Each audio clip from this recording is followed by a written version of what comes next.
उत्तर प्रदेश व अन्य विभिन्न प्रदेशों के समस्त कार्यरत आउटसोर्स कर्मी साथियों का स्वागत अभिनंदन आपके अपने YouTube channel MKS teaching point में। साथियों, इस वीडियो के माध्यम से विभिन्न प्रदेशों में से आ रही महत्वपूर्ण खबरें और विविध जो आदेश जारी हुए हैं आउटसोर्स कर्मी साथियों के लिए महत्वपूर्ण है, उन सभी का विस्तृत निष्कर्ष लेकर के हम उपस्थित हुए हैं। निवेदन करेंगे वीडियो को आप अंत तक जरूर देखें और वीडियो को साझा करें जिससे जानकारी सभी साथियों तक पहुँच सके। जैसा कि कल के वीडियो में हमने बात की थी एक महत्वपूर्ण जो है मानदेय वृद्धि को लेकर के आदेश के बारे में, आखिरकार वो विस्तृत आदेश आप सभी के समझ आ चुका है। और जैसा कि आप यहां पर अवलोकन करेंगे पद का विवरण के साथ साथ स्वीकृत मानदेय और संशोधित जो है मासिक मानदेय यानी प्रति माह के मानदेय में क्या बढ़ोतरी हुई है, आप यहाँ पर अवलोकन करेंगे, जानकारी आ चुकी है। जैसा कि अवलोकन करेंगे स्पष्ट तौर पर आउटसोर्स के माध्यम से तैनात कार्मिकों का मानदेय के संबंध में ये विस्तृत जो है आदेश आ गया है। विभिन्न पदों के लिए जो मानदेय में वृद्धि हुई है आखिरकार उस पर बीच में विस्तृत शासनादेश आ गया है। जैसा कि आप यहां पर अवलोकन करेंगे स्पष्ट किया गया है कि यह दरें जो है माह अप्रैल 2026 से भुगतान हेतु उपलब्ध समस्त देयकों का अनुमान्य होंगी। तो स्पष्ट तौर पर आप देखेंगे बहुत बड़ी अपडेट आ चुकी है और मानदेय में वृद्धि हो चुकी है। साथ ही कुछ और भी आदेश यहाँ पर जारी हुए हैं जैसा कि आप यहाँ पर अवलोकन करेंगे। जैसा कि यहाँ पर देखेंगे स्पष्ट तौर पर कुछ और पदों के लिए आप यहाँ पर अवलोकन करेंगे जो मानदेय में वृद्धि हुई है वो निष्कर्ष आपको यहाँ पर जो है जानने को मिल रहा है। जैसा कि आप यहाँ पर अवलोकन करेंगे ये तीन विविध आदेश जो हैं स्पष्ट तौर पर मानदेय वृद्धि से ही रिलेटेड हैं और उत्तर प्रदेश में ये बहुत बड़ी मानदेय वृद्धि हुई है। और आप सभी को इंगित करा दें, ये आप यहाँ पर अवलोकन कर रहे हैं ये जो दरें हैं या जो मानदेय है ये अप्रैल 2026 से ही प्रभावी हो चुका है। कहने का उद्देश्य एक बहुत बड़े प्रयास का नतीजा आप सभी के समझ आ चुका है और निष्कर्ष आप यहाँ पर जान रहे हैं। एक और मध्य प्रदेश से आदेश है, इस आदेश का भी वही निष्कर्ष है जो मानदेय वृद्धि से रिलेटेड है। आप यहाँ पर अवलोकन करेंगे जो पारिश्रमिक से रिलेटेड है और कहीं ना कहीं अप्रैल 2026 से ही स्वीकृत व प्रभावी होने जा रहा है, निष्कर्ष साझा किया गया है। एक और आदेश हरियाणा से आ चुका है आउटसोर्स पॉलिसी को लेकर के आप यहाँ पर अवलोकन करेंगे, बहुत बड़ा निष्कर्ष यहाँ पर जानने को मिल रहा है। आप यहाँ पर अवलोकन करेंगे 1/7/2026 से 31/8/2026 तक आप देख सकते हैं कहीं ना कहीं एक और निष्कर्ष देखने को मिल रहा है जो बहुत ही इम्पोर्टेंट है समस्त जो है आउटसोर्स कर्मी साथियों के लिए और इस पर पेज में बड़ी जानकारी इस आदेश के माध्यम से साझा की गई है। अगला बहुत बड़ा आदेश आप सभी के समझ आ चुका है साथियों, ये आदेश अपर मुख्य सचिव बेसिक शिक्षा एवं माध्यमिक शिक्षा उत्तर प्रदेश शासन की ओर से जारी हो चुका है। ये आदेश आप अवलोकन करेंगे बेसिक शिक्षा विभाग के अंतर्गत स्थायी तथा संविदा शिक्षकों व कार्मिकों को सामाजिक सुरक्षा प्रदान किए जाने हेतु बेसिक शिक्षा विभाग द्वारा भारतीय स्टेट बैंक के मध्य निष्पादित समझौता ज्ञापन के क्रियान्वयन विषयक जो है आदेश जारी किया गया है। जैसा कि आप यहाँ पर अवलोकन करेंगे जो स्पष्ट तौर पर यह महत्वपूर्ण जो स्पष्ट रूप से प्रक्रिया है इसका लाभ किसे मिलेगा उसके परिपेक्ष में बात की गई है कि कौन कौन से कार्मिक जो है इस महत्वपूर्ण प्रक्रिया का लाभ पाने जा रहे हैं। उनमें आपके स्थायी कार्मिक भी हैं और स्पष्ट तौर पर आउटसोर्स कार्मिक यानी संविदा कार्मिक भी हैं। अगर आप अवलोकन करेंगे पॉइंट नंबर 2 का निष्कर्ष दिया गया है जिन जो है स्पष्ट तौर पर संविदा के आधार पर नियुक्त कार्मिक जिसमें शिक्षा मित्र अंशकालिक अनुदेशक व अन्य सभी को सम्मिलित किया गया है। अगर उनका मानदेय 10,000 और उससे अधिक नेट मासिक मानदेय है उस पर पेज में बात की गई है। अगर 10,000 से कम है सेवा प्रदाता के माध्यम से नियुक्त कार्मिक है उन्हें भी जो है लाभ मिलेगा, निष्कर्ष बिल्कुल स्पष्ट किया गया है। और आप यहाँ पर अवलोकन करेंगे कि स्पष्ट तौर पर विशेष निष्कर्ष यहाँ पर साझा किए गए हैं जो विभागीय संविदा सेवा प्रदाता के माध्यम से नियुक्त कार्मिकों को भी भारतीय स्टेट बैंक के अंतर्गत नेट मासिक मानदेय रुपये 10,000 या उससे अधिक होने की दशा में रुपये 30 लाख से 80 लाख तक का जो है यहाँ पर अवलोकन करेंगे पर्सनल एक्सीडेंट इंश्योरेंस कवर जो है मिलने जा रहा है और बहुत बड़ी जानकारी यहाँ पर आ चुकी है। जैसा कि आप यहाँ पर अवलोकन कर रहे हैं सामान्य निर्देशों का भी आप अवलोकन कर लें, बहुत ही महत्वपूर्ण ये आदेश यहाँ पर जारी हो चुका है और बहुत बड़ी खबर आ चुकी है। अब इस खबर के परिपेक्ष में अगर बात कर ली जाए आदेश का निष्कर्ष यहाँ पर साझा किया गया, स्थायी और संविदा शिक्षकों को लाभ दिलाने के लिए शासनादेश जारी हुआ है।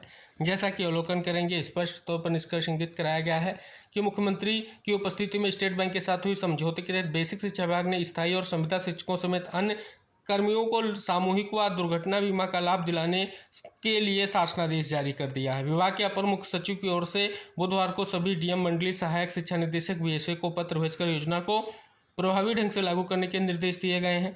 10,000 से कम मानदेय वाले कर्मियों को एसबीआई में जीरो बैलेंस खाता खोलना होगा। ऐसे खाता धारकों को एटीएम आधारित 2 लाख रुपए का व्यक्तिगत दुर्घटना बीमा कवर मिलेगा। वहीं अन्य श्रेणियों के कर्मचारियों को एमओयू के तहत स्टेट गवर्नमेंट सैलरी जो है पैकेज या कॉर्पोरेट सैलरी पैकेज के अनुसार विभिन्न सामाजिक सुरक्षा और बीमा सुविधाएं मिलेंगी। अगर बात कर ली जाए संविदा और आउटसोर्स कर्मियों के खाते कॉर्पोरेट सैलरी पैकेज के तहत खोले या परिवर्तित किए जाएंगे तो स्पष्ट तौर पर यह लाभ मिलने जा रहा है और विस्तृत शासनादेश जारी हो चुका है। कृषि कार्मिकों के अप्रैल से जून तक के मानदेय का एकमुश्त भुगतान होने जा रहा है। बहुत बड़ी खबर आ चुकी है उत्तर प्रदेश से है कि सब मिशन ऑन एग्रीकल्चर एक्सटेंशन योजना में कार्यरत आउटसोर्सिंग कार्मिकों के मानदेय का भुगतान कर दिया गया है। प्रदेश के सभी जिलों में तैनात सहायक तकनीकी प्रबंधक, एटीएम, ब्लॉक तकनीकी जो है प्रबंधक, बीटीएम व कंप्यूटर प्रोग्रामर का अप्रैल से जून तक यानी 3 माह का मानदेय 29.60 करोड़ कार्यदायी संस्था के माध्यम से सीधे उनके बैंक खातों में भेजा गया है। राज्य सरकार व कृषि विभाग आउटसोर्स कर्मियों का भविष्य भी मानदेय व नियमित व समय से भुगतान करने के लिए प्रतिबद्ध है। कृषि विभाग ने सभी आउटसोर्स कर्मियों से अपेक्षा की है कि किसानों के हित में चल रही योजना और प्रभावी व पारदर्शी क्रियान्वयन सुनिश्चित करते हुए कृषि उत्पादन उत्पादकता एवं किसानों की आय में वृद्धि के लिए को प्राप्त करने में सक्रिय सहयोग देंगे। ओपनल संविदा कर्मचारियों के मामले की अगली सुनवाई 3 सप्ताह बाद। जैसा कि बहुत बड़ी खबर है, उत्तराखंड उच्च न्यायालय में ओपनल संविदा कर्मचारियों के नियमितीकरण और वेतनमान से संबंधित अवमानना याचिका पर सुनवाई हुई मामले की अगली सुनवाई के लिए 3 सप्ताह का समय निर्धारित किया गया है। न्यायमूर्ति की एकल पीठ के समक्ष मामले की सुनवाई और कर्मचारियों का आरोप है कि उच्च न्यायालय द्वारा आदेश दिए जाने के बावजूद सरकार ने उन्हें नियमित नहीं कर रही, ना ही उन्हें चयनित वेतनमान दिया जा रहा है। इसके अतिरिक्त उनके वेतन से जीएसटी काटे जाने का भी विरोध किया गया। इन मुद्दों के खिलाफ दायर अवमानना याचिका पर आज अदालत में जो है सुनवाई हुई। राज्य सरकार की ओर से पैरवी करे सर्वोच्च न्यायालय के वरिष्ठ अधिवक्ता ने अदालत में अपना पक्ष रखा। उन्होंने बताया कि इस मामले पहली बार पेश हो रहे हैं और उन्हें फाइल का अवलोकन करने के लिए समय चाहिए। इस परिप्रेक्ष्य में अगली खबर यह है कि ओपनल कर्मियों के मामले में 3 सप्ताह का समय। दूसरी खबर यह है कि नियमितीकरण मामले में सॉलिसिटर जनरल ने की बहस मांगा समय। जैसा कि आप यहां पर अवलोकन करेंगे, निष्कर्ष आ चुका है। जैसा कि कल के वीडियो में हमने आप सभी को इंगित कराया था कि ओपनल कर्मचारियों से रिलेटेड सुनवाई हुई है। अगले वीडियो में जानकारी साझा करेंगे, तो अगले वीडियो में आपके लिए ये विशेष जानकारी जो है साझा की गई है। जैसा कि साथियों हमने आप सभी को इंगित कराया था कि माननीय सुप्रीम कोर्ट में शिक्षा मित्र साथियों से रिलेटेड एक महत्वपूर्ण सुनवाई हुई है। आदेश जारी होगा, निष्कर्ष साझा करेंगे। आदेश जारी हो चुका है। जैसा कि आप यहां पर अवलोकन करेंगे, निष्कर्ष आप सभी के समक्ष बिल्कुल स्पष्ट आ चुका है। ऐसे शिक्षा मित्र साथी जो स्पष्ट तौर पर जिनका समायोजन हुआ था, समायोजन निरस्त किया गया था और उस समय उन्होंने टेट जो है पास किया था, उनकी सीधी सी मांग है कि उनको भी जो है कहीं ना कहीं नियमित किया जाए या उनको भी जो है मौका दिया जाए, और जो टेट क्वालिफाइड नहीं है कहीं ना कहीं उनके समकक्ष उनको ना माना जाए। इस परिप्रेक्ष्यों को लेकर के जो विशेष तौर पर याचिका थी, आखिरकार उस याचिका पर नोटिस स्टेट को जारी हो गया है। अगली सुनवाई की डेट जो है 27/8/2026 में निर्धारित की गई है। तो आने वाले समय में इस मैटर को लेकर के भी अहम निष्कर्ष आने की संभावना है। एक और बड़ी खबर की वेतन से की जा रही कटौती मामले में जवाब देने के निर्देश भी जारी किए गए हैं। उत्तराखंड उच्च न्यायालय ने रोडवेज कर्मचारियों के वेतन से की जा रही कटौती और कटौती के अंशदान को सोसाइटी में जमा नहीं किए जाने के मामले में दायर याचिका पर सुनवाई के बाद रोडवेज को 3 सप्ताह में जवाब देने के निर्देश जारी किए हैं। साथियों, उत्तर प्रदेश में अगर बात कर ली जाए, विद्युत विभाग को लेकर के अहम जानकारी साझा की गई है। जैसा कि अवलोकन आप करेंगे, लगातार जो है मांग की जा रही है। जो हटाए गए हमारे संविदा साथी हैं उनको जल्द से जल्द कहीं ना कहीं स्पष्ट तौर पर उनको फिर से तैनात किया जाए। जैसा कि आप अवलोकन करेंगे, एक विशेष खबर यहाँ पर जो है साझा की गई है। तो जैसे कि बेसिक शिक्षकों को बीमा का आदेश जारी हो गया, हमने अभी आपके लिए विस्तृत शासनादेश का निष्कर्ष भी जारी किया है। इस खबर में भी वही निष्कर्ष साझा किया गया है कि अपर मुख्य सचिव की ओर से जो शासनादेश जारी हुआ है, उसी शासनादेश के परिप्रेक्ष्य में बात की गई है। अगर बात कर ली जाए तो स्पष्ट तौर पर बहुत बड़ा लाभ हमारे जो बहुत सारे आउटसोर्स कर्मी साथी हैं उनको जो है मिलने जा रहा है और निष्कर्ष बिल्कुल स्पष्ट हो चुका है। कल भी साथियों हमने आपको एक महत्वपूर्ण जानकारी साझा की थी कि 22 कर्मचारियों को हाईकोर्ट से राहत पदोन्नति रद्द कर दी गई है। निष्कर्ष हमने कल के वीडियो में भी आदेश के माध्यम से साझा किया था। सरकार का पंजीकरण नियम असंवैधानिक है। इस परिप्रेक्ष्य में बहुत बड़ा आदेश आप सभी को जानने को मिल रहा है। बहुत ही महत्वपूर्ण आदेश है।